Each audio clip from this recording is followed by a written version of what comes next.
Hello, I'm here with Mateo and Velasquez from Colombia, and I'm really happy to do this interview and to ask you some questions. But first, how are you? I'm good. I'm a bit exhausted, but I'm very energetic still. How was the fashion show yesterday? It was really good. It was really well organized, so it's amazing. Great team behind. So cool. Your fashion is very, very expressive and very colorful and has a strong energy. What is the main inspiration behind? Right. So for this collection, I was looking at 70s queer culture who appropriated the very hyper-masculine look of like biker clubs, and they wanted to like subvert it and make it new and make it theirs. So for me, it was about bringing that back, but making it completely different in a way that we're now talking about gender fluidity rather than sex. So kind of like dissociating it from sex and like bring it back into the spotlight in a more contemporary kind of like frame. And have you tried this with bikers too? Do what? Sorry. Have you tried this fashion with bikers from the scene too, and how they feel if they change with that? Yeah, of course, absolutely. I feel like it has changed a lot because now we are shifting towards different conversations. So I think there's a lot more of a sense of community rather than being exclusive groups. So with the collection, I wanted to like bring that. It was about bringing that sense of community and fraternity, especially now after COVID. I feel like we really needed that. So your political message or your message behind is for more unity and more community, or is there a message? Yeah, I mean, as is, like everything that it's personal to me, like this collection, it's kind of political. So I think there is a strong message to it, which is about what conversations we should be having right now, and how we can bring people back together and make sure that queer communities are being safe and that we are being looked after as well. That's so true. How is the situation in Colombia for the queer community? It's currently quite bad. It has never been like good. It's Colombia is a very happy place, obviously, but at the same time, there is a lot of like homophobia and racism still. So I think it's something that we need to bring up every time and make sure that we still continue to talk about it, because when we live in big cities, like I live in London, so when we live in big cities like London or Paris, we kind of like forget that there are other places where not everything is acceptable and not everything is like looked upon in the same way. So we need to continue keep on fighting for that.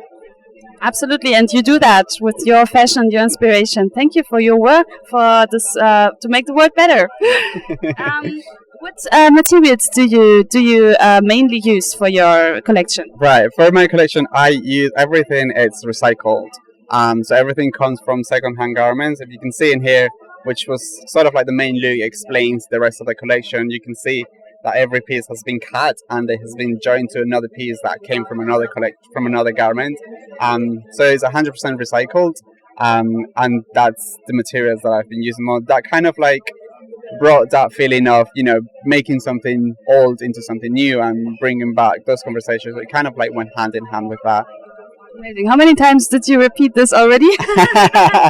A few times. I say it differently every time though. Yeah, and very charming. I know you're from London. That's true. Okay, can we see the Chloe piece, please? Of course, absolutely. So the Chloe look,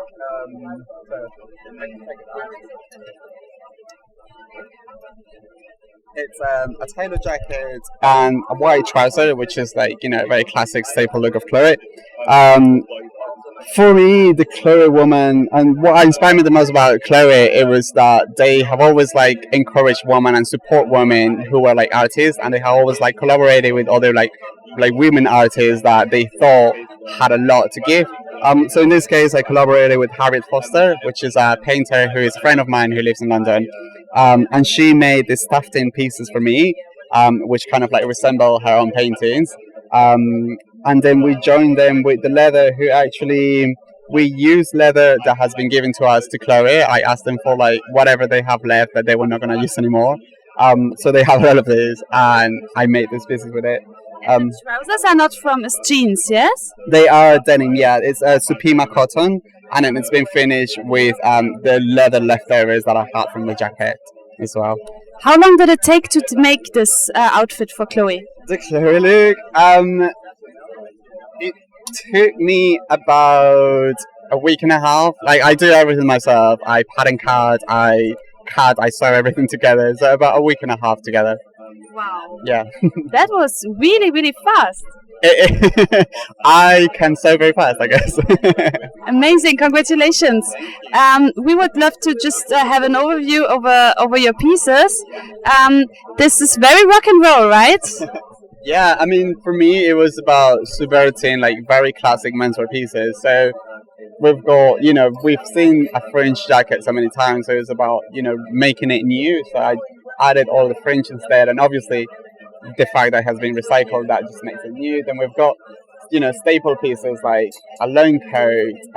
We've got a shirt, which, is a very classic shirt, but it has been recycled.